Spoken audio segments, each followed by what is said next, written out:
మనిషి ఈరోజు ఏ గుంటల నుండి దేవుడు మనల్ని తీసుకొచ్చాడు, ఏ బండల నుండి మనల్ని చెక్కాడనే సంగతిని మర్చిపోతున్నాం.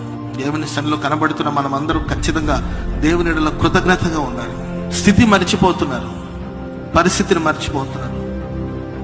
చిన్న తలాంతు వస్తే మర్చిపోతున్నారు. 4 మాటలు చెప్పడం చేతనైతే సరే మనం ఎక్కడి నుండి వచ్చామనేది మర్చిపోతున్నారు.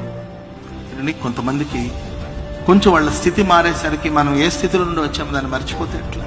ఈరోజు ఆహారం అంటే ఏంటంటే అహంకారం చూపిస్తుంటారు, అన్నం మీద అలుగుతుంటారు, భోజనాలు పక్కన పడేస్తూ ఉంటారు, తిండి మీద అలుగుతూ ఉంటారు. ఇవన్నీ జరుగుతున్నప్పుడు నేను అనుకుంటాను, ఒకప్పుడు ఆహారం కూడా లేని సందర్భాలు ఉంటాయి కదా. ఇది రుచిగా లేదు, అసలు ఇది ఇడ్లీనేనా, అసలు ఇది తిండినేనా? సంహరించాలండి, మనం గర్వాన్ని సంహరించాలి, అహంకారాన్ని సంహరించాలి. నేనే కాదు, మీ వ్యక్తిగత జీవితాన్ని ఎవరికి వాళ్ళు చెక్ చేసుకుని చూసుకోండి. మీ బిగినింగ్, మీ ప్రారంభం అనేది ఎలా ఉండేది? దేవుడు ఈరోజు మిమ్మల్ని ఎలా నడిపిస్తున్నాడు?